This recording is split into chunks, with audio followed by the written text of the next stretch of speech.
Boa tarde, oficialmente. A gente vai começar um pouquinho. A gente começa agora, porque, como vai ficar gravado, as pessoas depois assistem, vão perder o início da palestra. Márcio, obrigada pela disponibilidade. Passo para ti, para você se apresentar. E a gente já começa.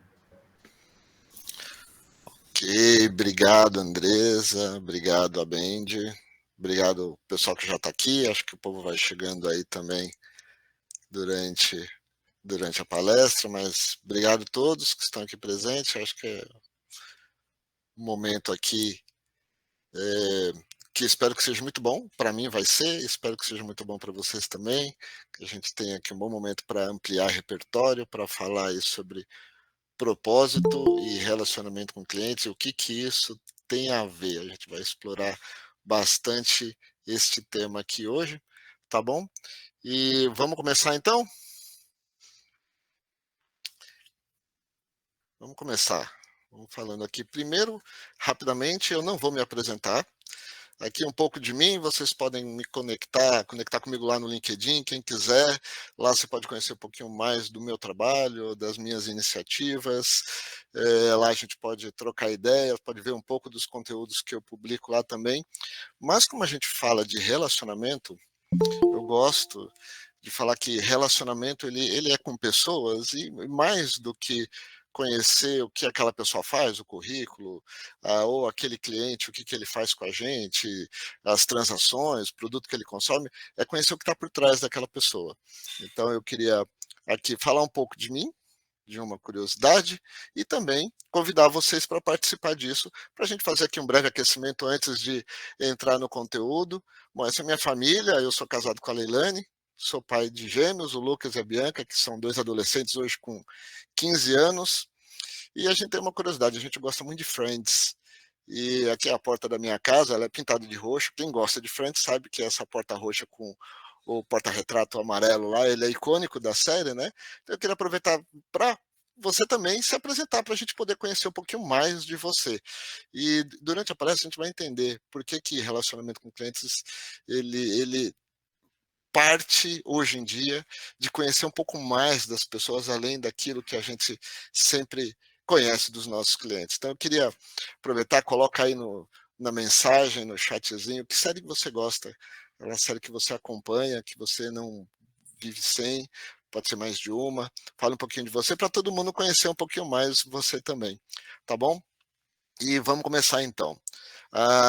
Importante, sempre que aparecer essa imagem, em algum slide, em alguma referência, guarde, tá? Porque aquilo vai estar falando ou de uma provocação ou de uma ideia nova, e para você pensar sobre o assunto, guarde o slide que tiver com este íconezinho do lado, tá bom? O objetivo aqui hoje, então, conhecer um pouco mais sobre relacionamento de clientes e por que propósito é importante para isso, mas a gente vai aumentar o nosso repertório, vamos trazer referências de mercado e se vocês saírem daqui com uma nova forma de pensar, com um incômodozinho, valeu a pena já tudo isso. Então, espero que vocês consigam também sair daqui com uma nova forma de pensar o relacionamento com os clientes das empresas de vocês, tá bom? A gente começa aqui falando um pouco do meu livro, Mind the Gap. Esse livro, ele dá o nome da minha coluna na Exame. E o que significa Mind the Gap? Por que o relacionamento com o cliente vem antes do marketing? Eu falo que esse gap, o gap nesse contexto aqui, a atenção ao gap, é o gap que é a distância entre o que a empresa fala e o que ela faz no dia a dia, o que acontece na experiência dos seus clientes todos os dias. Então, entre a promessa e o que a empresa faz. Isso é muito importante entender, e entender que gaps existem. Então, assim, entender que isso é o direcionamento, mas por que isso é o direcionamento? Porque relacionamento com o cliente, ele não é só o que é feito em CRM, em CX, relacionamento com o cliente não é uma área. Não é uma área de uma empresa, não é um departamento, não é uma especialidade de marketing. Relacionamento cliente é tudo que a empresa faz. Porque tudo que a empresa faz, ela impacta direta ou indiretamente o cliente, as pessoas. Então tudo é relacionamento. tudo gera experiências, né? A experiência da pessoa, no fundo, ela nada mais é do que, então, o reflexo de como a empresa olha para ela. Se a sua empresa olha para o seu cliente e se preocupa com ele, ela vai se importar no relacionamento. Se ela não se preocupa, ela não vai se importar no relacionamento. A experiência do cliente vai ser reflexo. Isso vai além dos canais de contato. Costumo falar que vai além também das pesquisas de NPS. Não é nada disso só. Relacionamento com o cliente também tem a ver com construção de reputação de marca. O que significa uma reputação de marca nos dias de hoje, inclusive? Quando a gente olha para tudo que acontece no mercado e redes sociais, por exemplo, costumo falar que as empresas elas controlam muito menos hoje em dia a reputação da sua marca, como ela controlava no passado, com a comunicação, com a propaganda, por exemplo. Hoje em dia, a reputação da marca ela é construída a partir de experiências terceirizadas, inclusive. O que é uma experiência terceirizada? É quando você está lá no Instagram navegando e você vê um post de alguém que você gosta, de um amigo tal, falando bem ou falando mal de uma marca, e você se identifica com aquilo, porque você se identifica com a pessoa, e você assume aquela experiência que ele teve com a marca como sua também. E isso tem a ver com a reputação da marca que você vai criando e que já tem a ver com a experiência que você está tendo com aquela marca. Hoje a experiência de uma marca não começa só quando você entra em algum canal de contato dela, não começa só quando você consome um produto, ela começa bem antes. É uma experiência já terceirizada, ou quando você quer comprar alguma coisa, você vai lá no Google, dá aquela googada, vai no Reclame Aqui, vê a opinião dos outros, ali você já está formando a sua experiência com aquela marca e a reputação daquela marca impacta isso. E não sou só eu que falo isso, não. Tá? Gartner, que é uma referência do mercado, ela traz uma definição bem interessante, né, que é a experiência do cliente, que é o conjunto de percepções e sentimentos causados por toda a interação que a pessoa tem com uma empresa, seja com seus funcionários, sistemas, canais, produtos, enfim, com todas as interações. Então, esse conjunto forma a experiência do cliente, a experiência a partir do relacionamento. E aí eu gosto muito dessa frase da Maya Angelou, ela fala que vocês já devem ter visto também por aí, que as pessoas não podem não lembrar exatamente o que você fez ou o que você disse, mas com certeza elas sempre vão se lembrar de como você as fez sentir. Pensa isso no mundo nosso corporativo, com as nossas marcas, é a mesma coisa, né? O cliente ele não pode não lembrar o que a sua marca fez, nem necessariamente dos atributos dos seus produtos, mas ele vai lembrar aquele dia que ele tentou falar com você, ou que ele teve um problema e não foi bem sucedido, ou aquela boa experiência que ele teve que foi marcante para ele. Ele vai se lembrar disso. Então, a gente está criando isso todos os dias nos nossos clientes. Aí uma primeira pergunta, você sabe quais são os gaps que a sua empresa tem entre o que ela fala versus o que ela faz?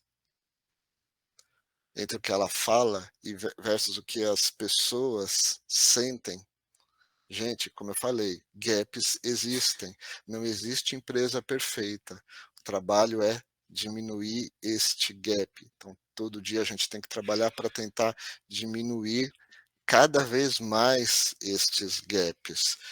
E como que a gente diminui um gap? Se a gente entende este cenário todo, como que a gente faz? Primeiro tem que ter vontade. Nada funciona sem a intenção. Nos negócios, nas empresas, tudo começa com a vontade. Eu quero mudar. Eu entendo que isso é importante, eu quero mudar. Então, intencionalidade, a vontade é importante. Você der uma googada, o que significa intencionalidade? Né? Característica do que é intencional, deliberação, propósito. Tenho algo que me faz querer mudar, tá? E aí a gente vai olhar um pouquinho os cenários do mercado.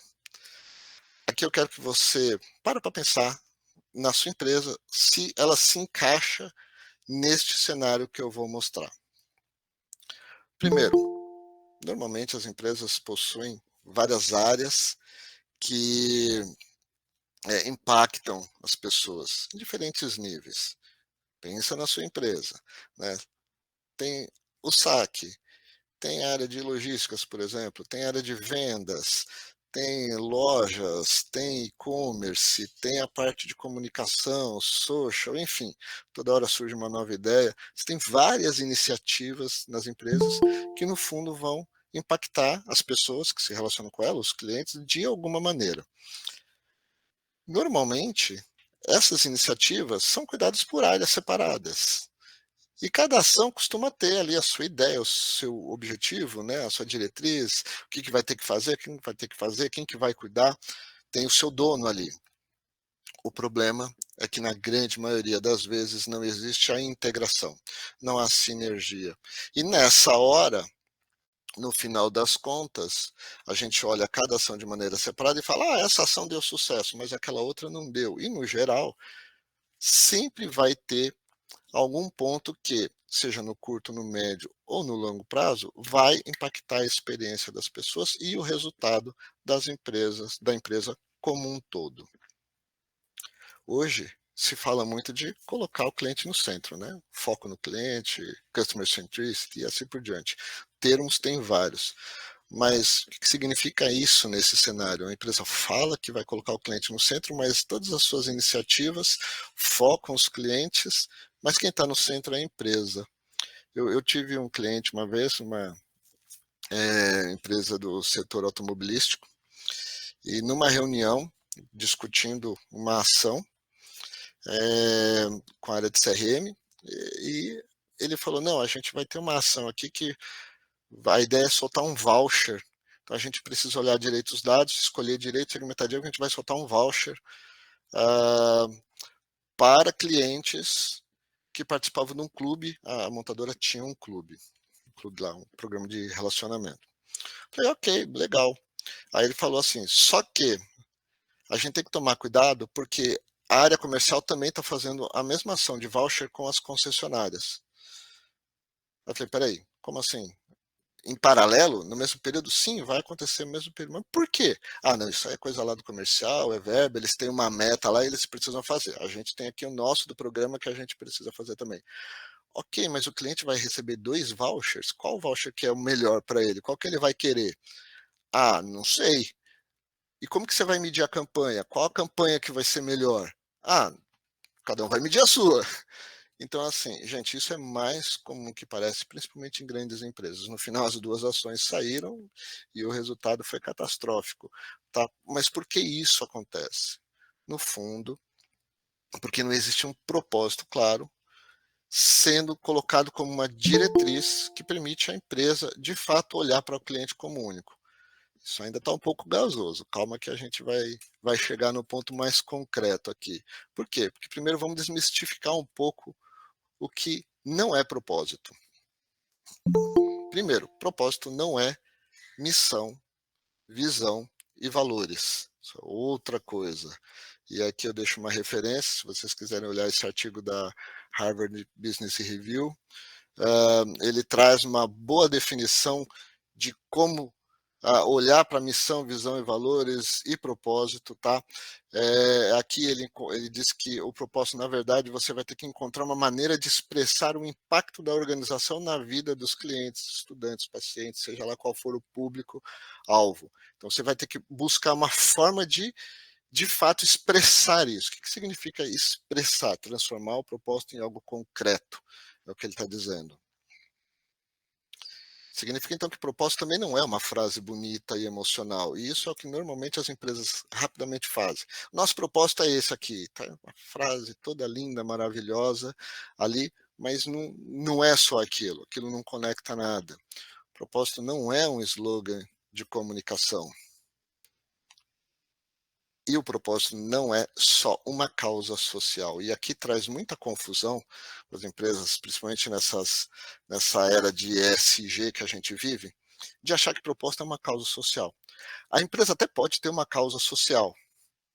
Ela pode focar nisso. Tem empresas que já nascem com uma causa social e isso é válido, mas o propósito não é só uma causa social.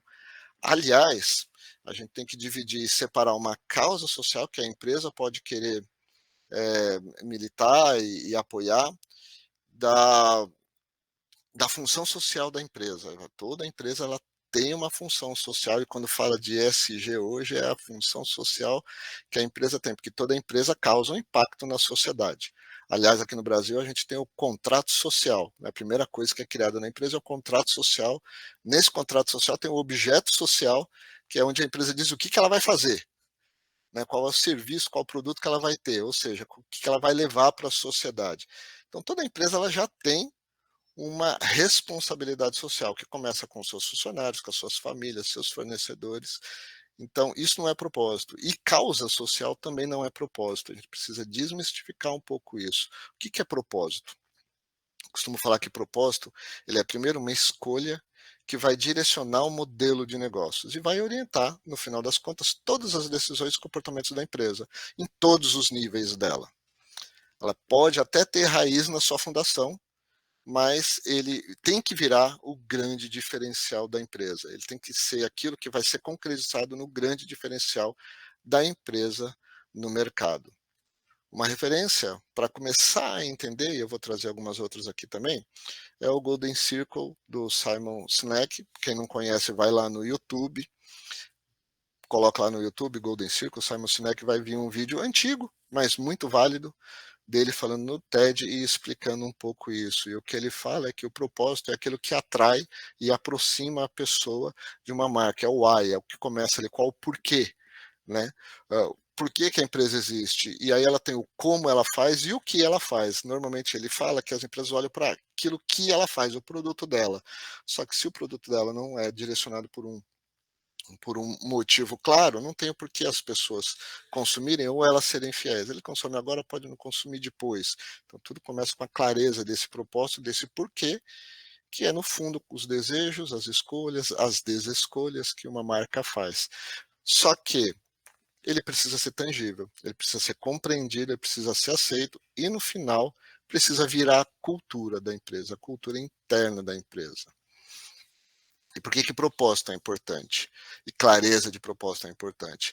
A Deloitte, todo ano ela lança aí as suas tendências de marketing, né, a lista de tendências de marketing. Em 2022, ela lançou isso aqui que falava sobre como prosperar através da centralidade no cliente. E ela trouxe algumas tendências para isso, e a primeira é exatamente o propósito como guia de crescimento.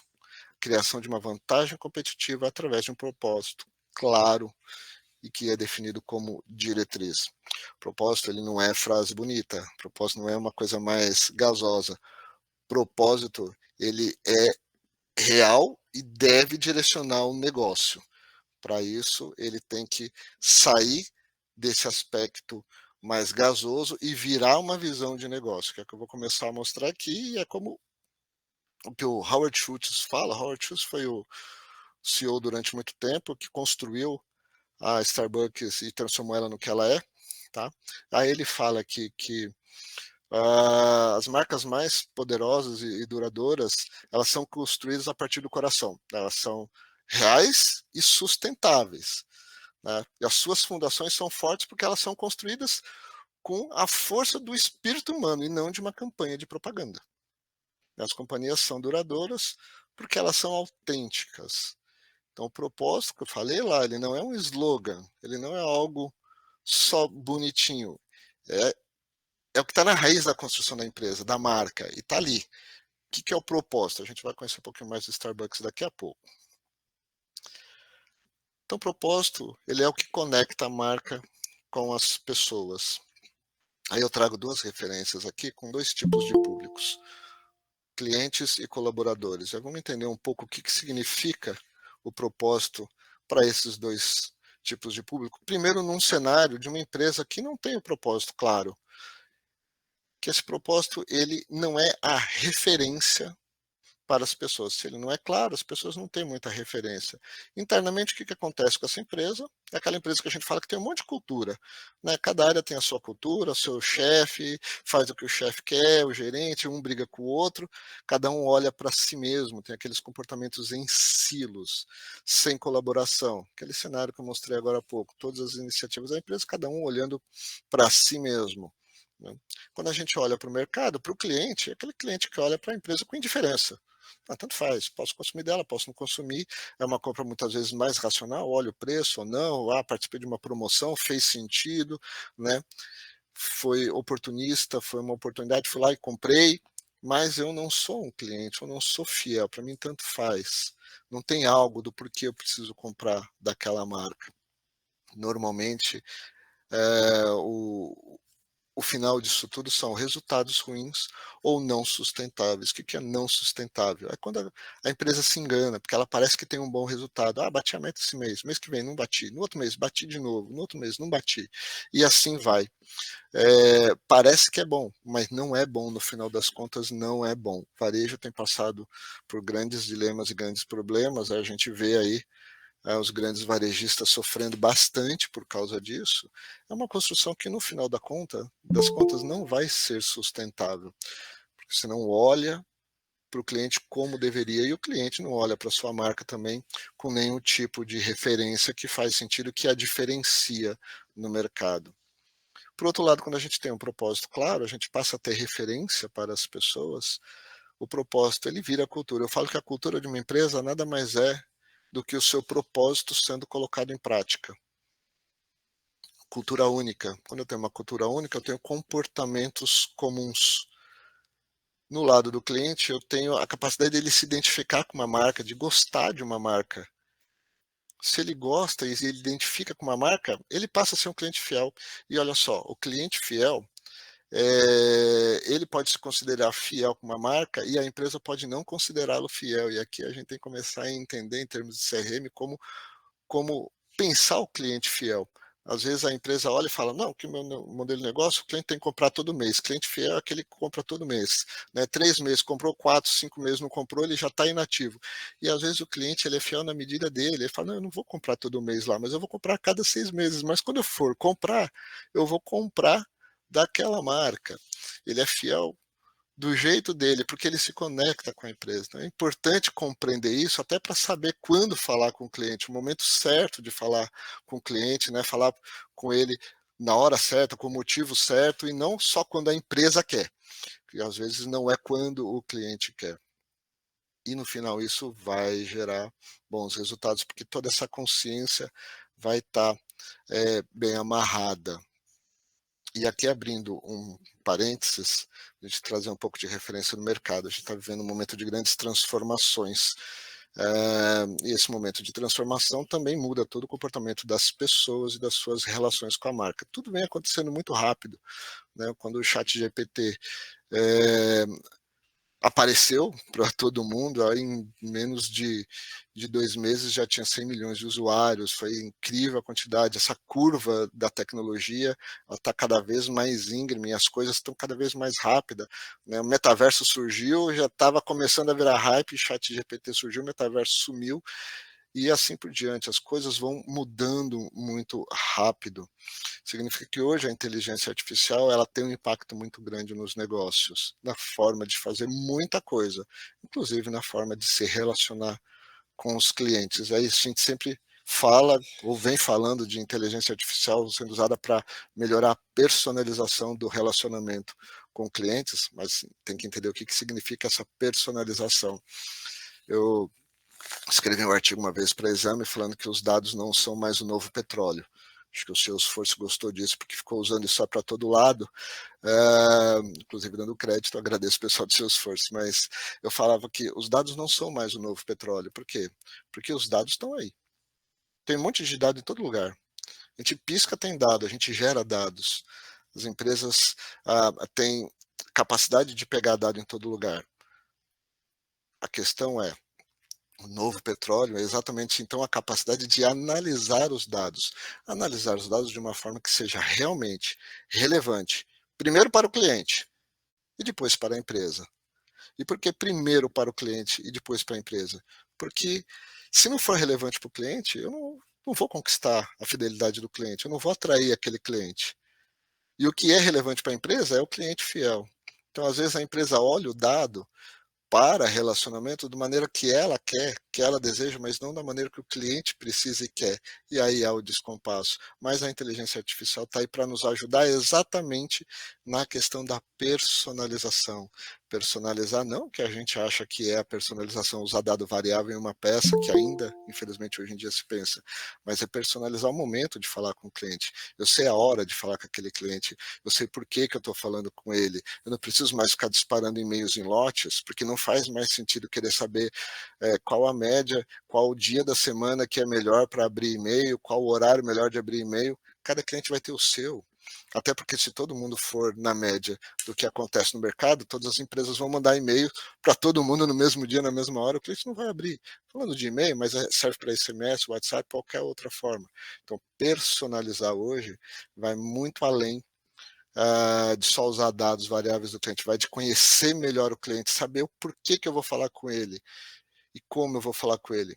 E conhecer o cliente além só daqueles dados básicos transacionais. Por isso que eu perguntei lá no início, que série você gosta? O que a sua empresa faz para captar outras informações e como a sua empresa pode captar outras informações comportamentais do seu cliente e como isso pode ajudar na forma de analisá-lo, de segmentá-lo, de conversar com ele, achar o momento certo de falar com ele. A inteligência artificial está aí como ferramenta para ajudar isso, mas se a empresa não tiver um mindset de dados para poder captar e olhar para o cliente desse jeito, nada vai funcionar. A inteligência artificial só vai servir para ficar criando texto para vocês e não é para isso que ela serve. Então, tudo tem a ver com, de novo, o que direciona. Tá? O cliente hoje mudou. As pessoas hoje mudaram. Né? A gente fala de omnichannel, mas as pessoas no final hoje querem imediatismo, rapidez. Eu quero tudo rápido, eu quero ali, eu quero simplesmente praticidade, conforto. Né? A gente tem hoje novas gerações muito mais idealistas, né? Elas são céticas, elas só confiam em amigos, influenciadores, muito mais do que nas marcas. Né? O cliente hoje, as pessoas hoje não são convencidas definitivamente pela propaganda tradicional, e olha que a propaganda tradicional no meio digital, muita empresa só saiu da televisão e foi para o meio digital fazendo a comunicação e a propaganda do mesmo jeito. Né? Hoje a gente consome a partir de novos canais, novos modelos, né? Fala de propriedade, de acesso, aluguel. Hoje o mercado está mudando em várias formas, né? O comportamento híbrido de consumo. Ainda tem empresa que olha cliente online, cliente offline. Eu comprei aqui, só trato nesse canal, vou no outro, trato no outro canal. Mas hoje as pessoas têm um comportamento totalmente híbrido, é fluido, né? O comportamento hoje de compra ele é fluido, não é mais por canal físico digital, tanto faz. Né? A gente está nesse cenário doido, onde as pessoas comparam produtos e serviços de empresas diferentes. A gente compara experiência. Né? Se você está no seu aplicativo e está lá olhando o seu aplicativo e fala, puxa, eu tenho facilidade de fazer um pedido de uma comida aqui, porque eu não tenho a mesma facilidade para marcar um exame médico? Você está comparando experiências. Né? O John Chambers, eu gosto muito desse livro, Connecting the Dots, ele fala que hoje a gente não compete com empresas, a gente compete com transições de mercado, que é aquele período de passagem que as habilidades mudam. A gente tem que mudar, porque o cliente avança primeiro que a gente para uma nova economia e a empresa tem que correr atrás. Né? Definitivamente o conceito de concorrente mudou. Eu usava esse exemplo aqui há alguns anos, falando do Uber. Quando o Uber surgiu, o Uber vai concorrer com todas as montadoras, ninguém mais vai comprar carro, não precisa mais, né? Vão ter poucos carros só com motorista de Uber. Eu falava que o Uber ele concorria também com posto de gasolina.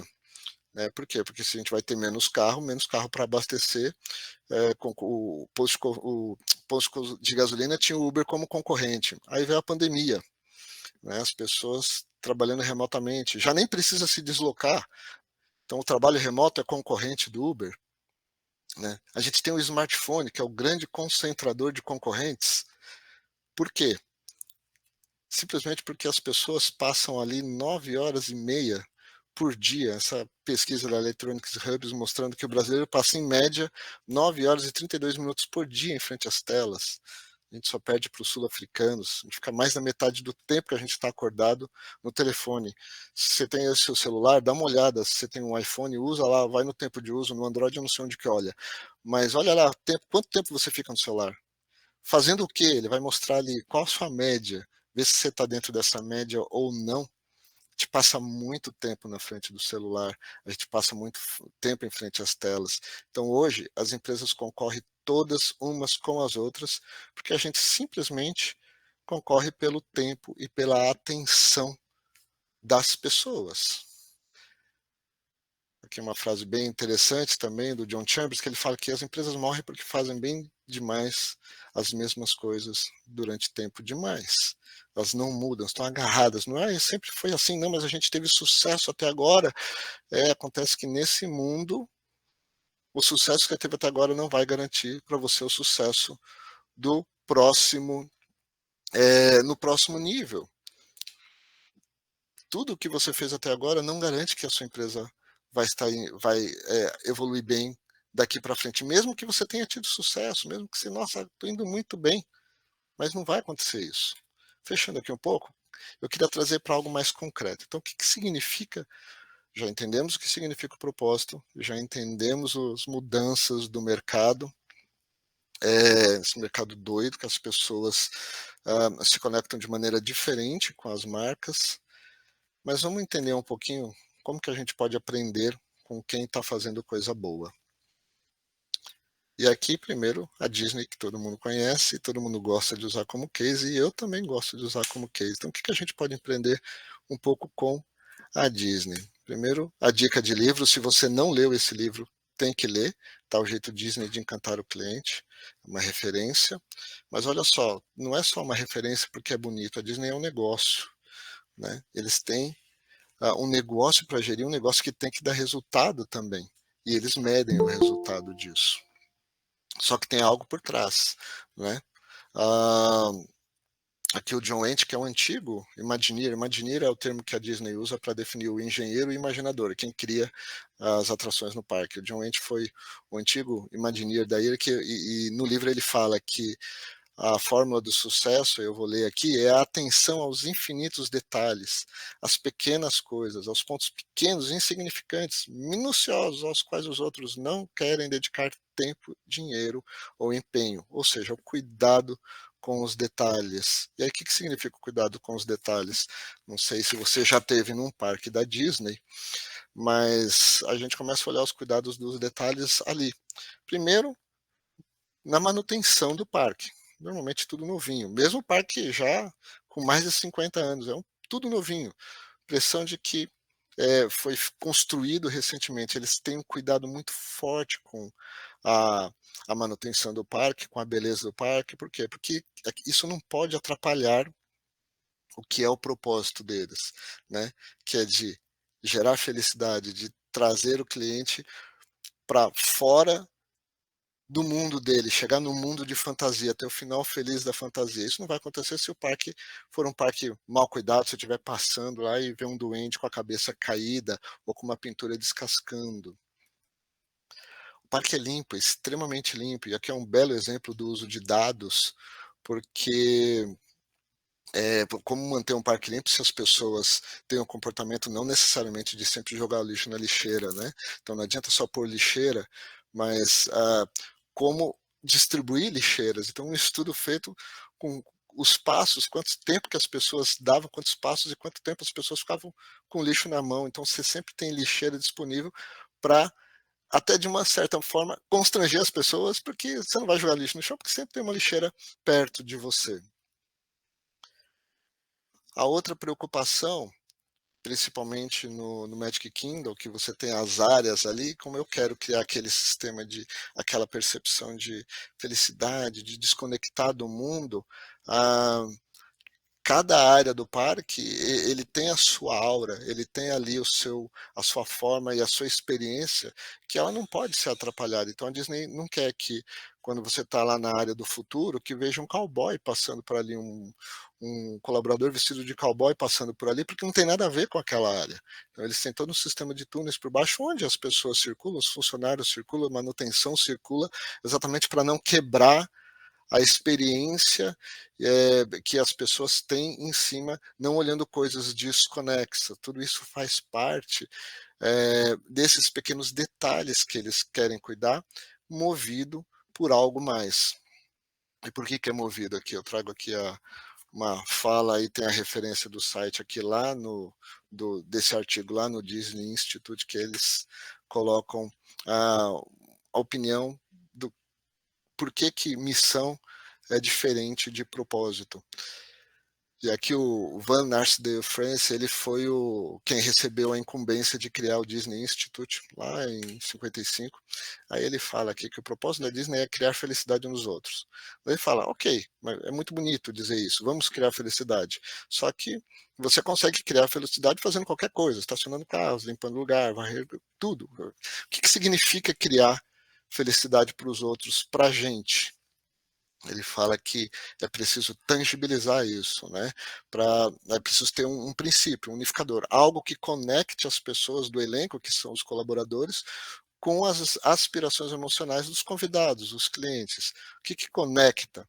Aí ele explicou que esse propósito, né, usou uma frase que eu não vou ler em francês, porque eu não falo francês, eu vou errar, porque eu sei que francês você nunca pronuncia o que está escrito, é sempre diferente, mas significa razão de ser. E é isso que impulsiona essa razão de ser, e aí tem toda uma forma de treinar e de mostrar para os seus colaboradores o que é essa razão de ser, e é isso que impulsiona todo esse esforço extra, criatividade, trabalho, tudo que eles fazem, impulsiona tudo que a Disney faz e que vai gerar um impacto na experiência do cliente, e é pelo qual a Disney é conhecida. Então não adianta só ter uma frase bonita ou ter um desejo bonito, é preciso trazer isso para a realidade. Como que a gente traz isso para a realidade?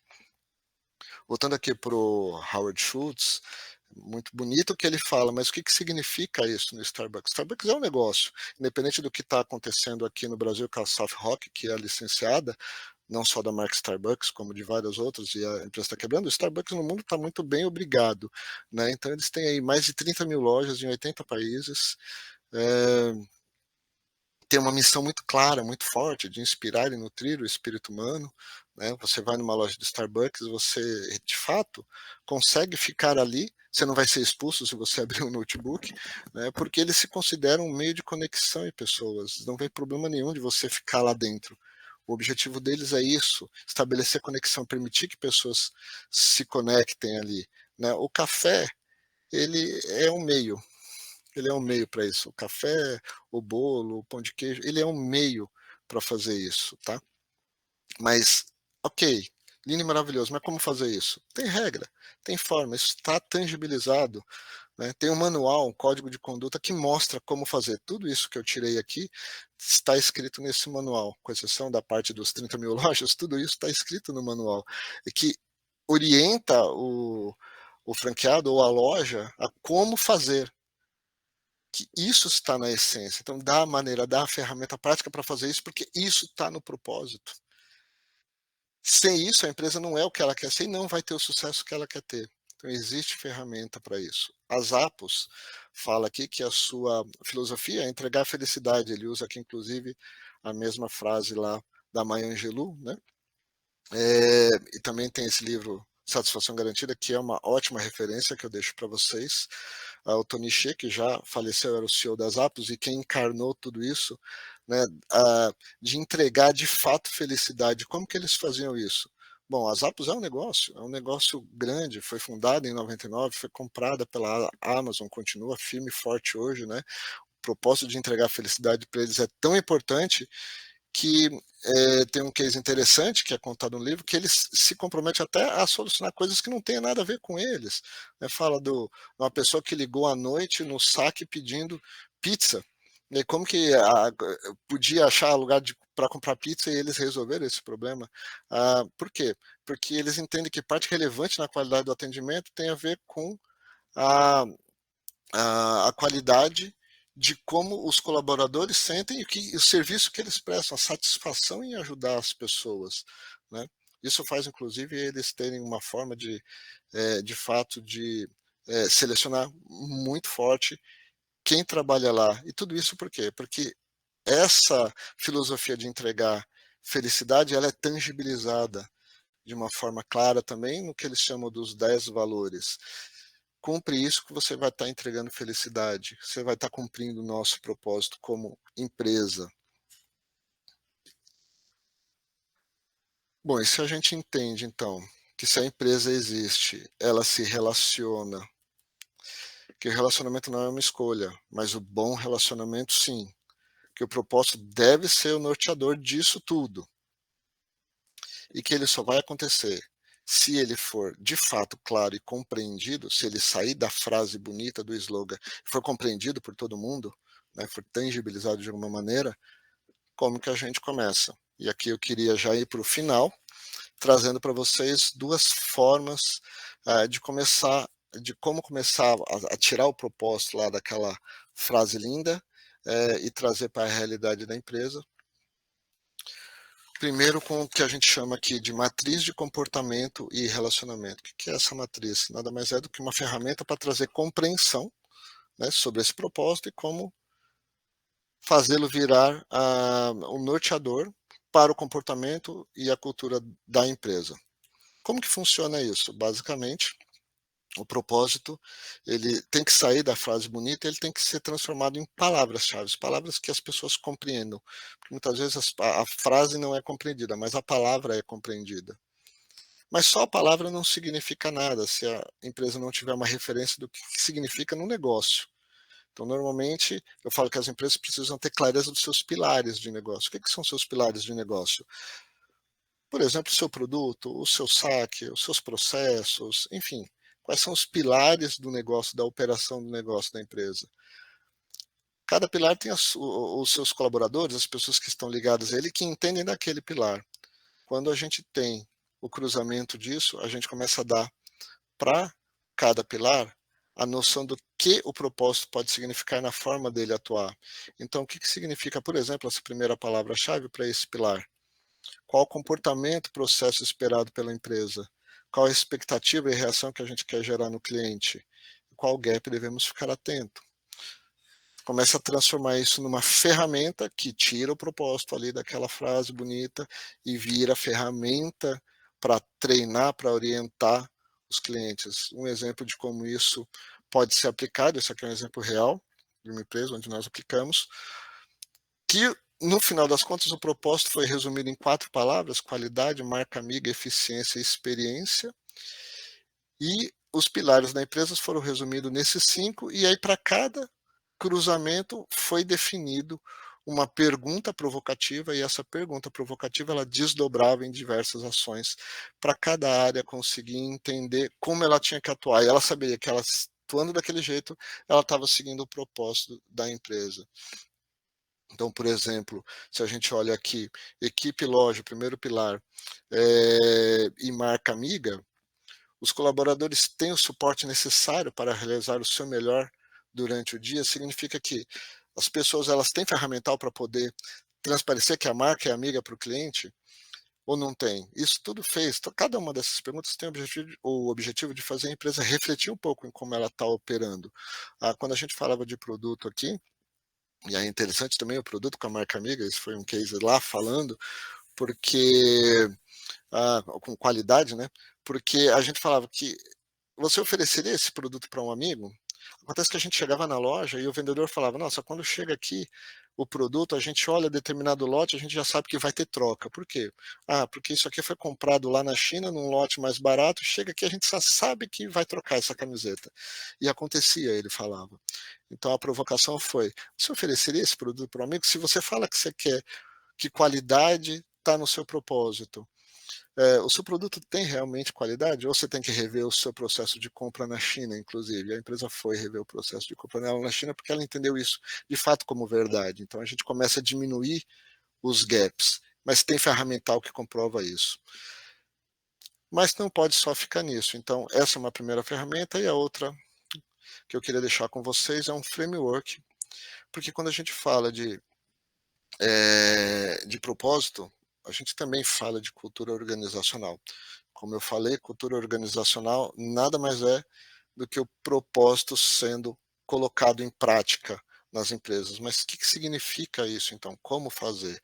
Primeira referência é que cultura organizacional ela não tem a ver só com comportamento de pessoas, aquilo que eu quero que os nossos colaboradores façam. A cultura é mais do que isso, ela tem a ver com tudo que a empresa faz. Então a cultura ela é refletida ali num comportamento de um colaborador, no seu relacionamento interno, por exemplo, nas oportunidades que a empresa gera, tal, mas ela é também refletida em outras frentes da empresa, como por exemplo seus sistemas, seus processos.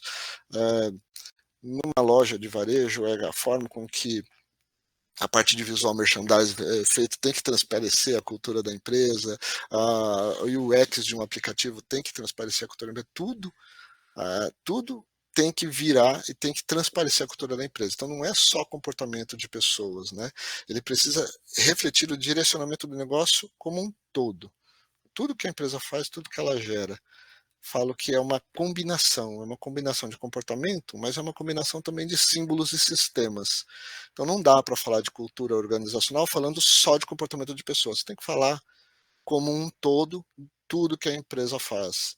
Mais importante, né? Cultura, como eu falei, é o propósito sendo colocado em prática. Então significa que ele é intencional e tem que começar na liderança. Você não fala de cultura de baixo para cima. A cultura, se você não fizer nada, ela nasce de baixo para cima e não vai ser bom. Quando a cultura vem de cima para baixo, tem mais chance de funcionar, principalmente se ela é de fato praticada a partir de um propósito claro que é disseminado na empresa. Se o colaborador olha e fala, o meu gerente faz, meu diretor faz, o presidente faz, isso é mais importante, ele vai fazer. É nesse sentido que a cultura precisa ser disseminada. E eu tive ontem num evento e uma das palestras falava que cliente feliz, colaborador feliz faz cliente feliz. Eu acredito nisso, sim. Colaborador feliz faz cliente feliz, mas o que deixa o colaborador feliz e o que deixa o cliente feliz é o que a gente precisa compreender com clareza, tá bom?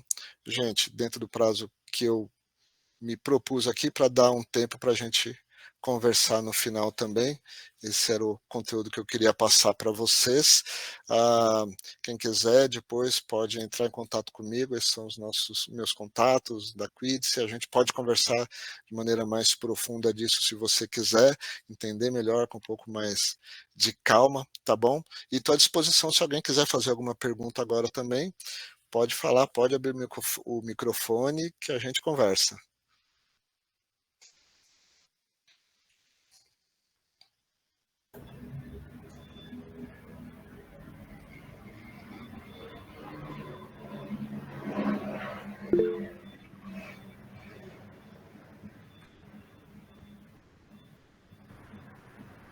A Bia levantou a mão, quer falar, Bia?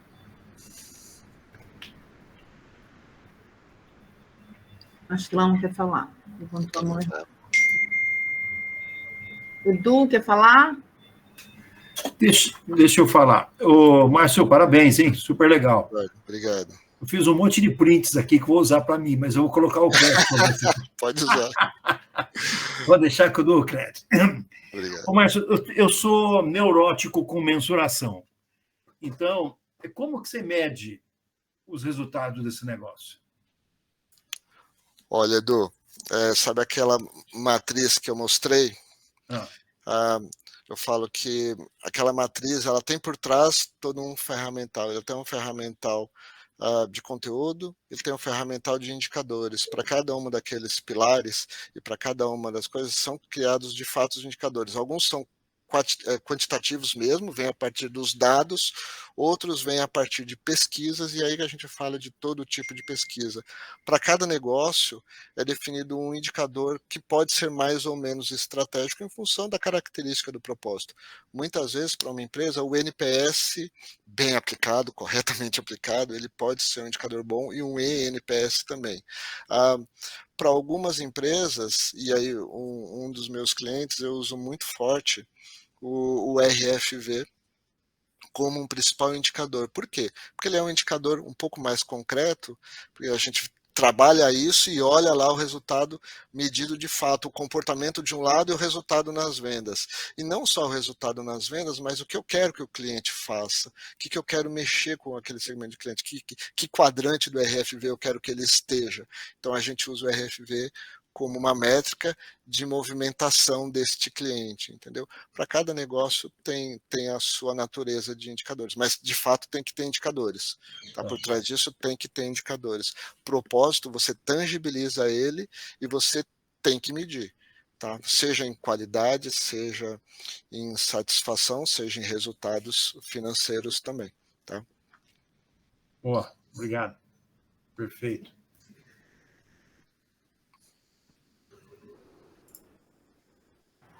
Já que ninguém está manifestando, deixa eu continuar aqui.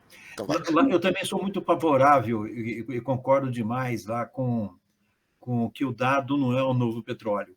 Eu costumo dizer que o dado hoje é a nova moeda de troca, né?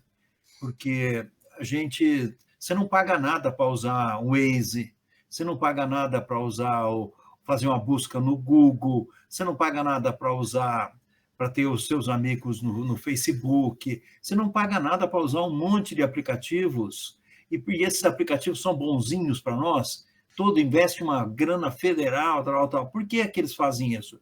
Porque eles estão monetizando com os nossos dados. E qual dado que ele monetiza? O dado mais importante que tem no mundo digital, que é o dado comportamental.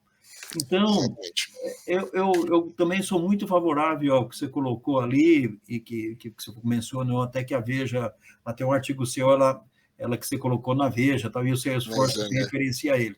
Eu acho isso excepcional, a gente tem que reforçar essa ideia, porque aquele negócio de que o dado é o novo petróleo fica um negócio muito bonitinho, mas com praticidade próxima de zero, né? Então, como é que eu vou coletar esse dado? Que dado que eu vou coletar que é importante? São todos os dados que é importante para o meu negócio? Não são. Qual é o dado mais importante? Então, acho que catequizar um pouco nessa linha é muito legal, você está de parabéns de novo. Aqui tem uma coisa que eu gosto de fazer provocação em empresas, inclusive tem clientes que eu faço essa provocação, que eu falo assim, pensa um varejista. Qual que é o dado importante para um varejista? O que comprou. Né, o produto que comprou, quando comprou, o meio de pagamento que fez, né, qual foi lá o SKU que comprou, tal, isso é importante. Se comprou por qual canal, mas pensa nos momentos em que você tem esse contato com aquele cliente. Como que você pode captar um dado diferente? Porque esses dados transacionais, ok, mas eles dizem o que o cliente comprou, mas por que o cliente comprou aquilo? Por que ele comprou de você aquilo? Por que ele não comprou de outro aquilo? Eu acho que a gente vive num mundo hoje que a conexão com as marcas são diferentes, as pessoas recebem impactos em todo lugar. Ele pode decidir se ele compra o seu produto ou se ele gasta o dinheiro com outra coisa que não é um produto semelhante, é de outro segmento. Então, por que ele está comprando de você? Uhum. Eu falo que assim, a frente de caixa, enquanto você tem uma loja ali, o balcão, ele é o lugar mais rico de coleta de informação comportamental que as empresas não olham. Não olham porque parece ser difícil, até então era difícil, né? Então você está ali na frente do caixa, o sistema vai coletar já o transacional, vai para o RP, que depois integra com o CRM e vai embora o dado. Tá, mas você perdeu um momento de riqueza, de olhar para o cliente ali e falar, mas por que você está comprando da gente? Aí é aquela pessoa que está lá, um senhor, o exemplo que eu uso sempre é um senhor que está comprando uma roupa de bebê. Mas o senhor está comprando uma roupa de bebê? É o aniversário do seu neto, é seu neto? Por qual motivo? Você registra isso. Um campo texto, você registra isso. Você entende o motivo que ele está comprando, por que ele está comprando, você já tem o dia que ele comprou, porque você já ia registrar mesmo. Você registra esse campo texto, inteligência artificial hoje te ajuda a interpretar esse campo texto e te ajuda a chegar para aquele cliente e falar, eu sei qual que é o melhor momento de falar com ele, não é o momento que a minha régua diz aqui que ele está há 3 meses sem comprar, eu tenho que reativá-lo. Puxa, o ciclo dele é outro, eu vou naquele ciclo, eu sei que esse aqui é um ciclo, é um gatilho de compra para uma régua. Chegando dali 1 ano, eu sei que de repente aquele vai fazer aniversário de novo, por exemplo, e assim por diante. A gente tem formas de captar informação comportamental hoje e tratar esses dados e usar com muito mais sabedoria. Por isso que o novo petróleo é a análise, saber analisar direito de maneira relevante do que só ficar na mesmice. Né? E tem um negócio, sabe o que é? A gente está indo cada vez mais para a tecnologia, né? E tem um case muitíssimo interessante de um supermercado em UK, em que ele tinha colocado os checkouts automáticos, né? Em que daí eles resolveram voltar com o checkout com pessoas, porque o melhor cliente do supermercado é o aposentado que tem grana. E o aposentado que tem grana, ele quer conversar com alguém, ele usa o supermercado como playground dele. E ele é o melhor cliente. Entender o perfil do melhor cliente já começa por aí. Daí, o que eles fizeram? Eles retornaram, tiraram os checkouts automáticos, deixaram lá menos, porque tem perfil para todos os tipos de público. Tem público que quer efetivamente, não quer perder nenhum tempo e quer fazer as coisas mais expeditas, e tem as outras pessoas que não, que querem ir lá no supermercado como se fosse um lugar de experiência mesmo dele, de curtir, de olhar as coisas, tal. Então, eles retomaram o check-out com pessoa para atender, para conversar com as pessoas. Olha que coisa interessante. Isso é meio que o oposto da tecnologia, de tudo automatizado, tal, né? Exato. O Enxuto fez algo similar aqui no Brasil, usou essa ideia e fez algo similar aqui no Brasil também, né? O supermercado Enxuto, a rede Enxuto. E é isso, é compreender, né? Muitas vezes as tendências estão aí, a gente olha, faz bench com todo mundo, não, vamos fazer porque é a tendência, mas a tendência não necessariamente vai ser aplicada da mesma maneira para o seu negócio, na mesma velocidade ou do mesmo jeito que um outro. E às vezes você pode ter insights diferentes e usar diferentes formas, diferentes tecnologias ou não, né, para se conectar com diferentes tipos de públicos. Mas o que está por trás disso? Por que você está fazendo isso? Né? O que te leva a fazer isso?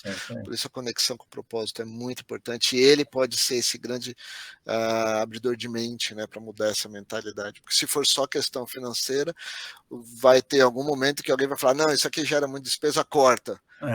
Foca só no autoatendimento mesmo e pronto. É isso aí. Legal, parabéns de novo. Legal. Tá bom.